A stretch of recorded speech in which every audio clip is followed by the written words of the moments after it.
እናታችን ቅድስት ድንግል ማርያም ሕፃኑን ልጅ ይዛ በግብጽ በተሳደደች ጊዜ የት ነው ያረፈች?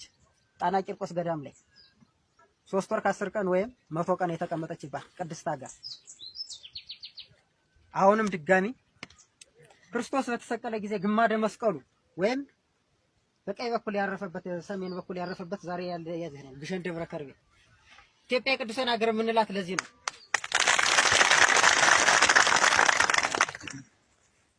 ደሙ ወይም በጽዋ ተቀብቶ ቅዱስ ዑራኤል አምጥቶ ሸዋ ላይ የቀበረው መንዝ ላይ ማለት ነው። ይሄን ሁሉ እምላችሁ ይሄ ሁሉ ውጊያ ወይም ይሄ ሁሉ እንትን የሚደረገው ሃይማኖታዊ ነው። ሁላችን ልናውቀው የሚገባ ነገር።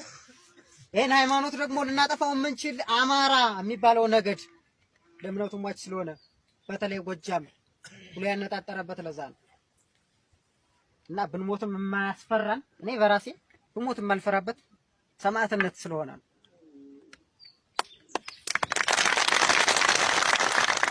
ከዚህ በኋላ ግን እኔ አፄ ቴዎድሮስ ልጅ፣ እኔ አፄ ምኒልክ ልጅ፣ እኔ በላይ ዘለቀ ልጅ ማለቱን እንተውና እኔ በላይ መሆን አለብኝ፣ እኔ ቴዎድሮስ መሆን አለብኝ፣ እኔ ምኒልክ መሆን አለብኝ ብለን መነሳት አለብን። ነገ ስንሞት ፎቶአችንን በቲሸርት ላይ አሳትሞ ለብሶ መዞሩ ትርጉም አይሆንም።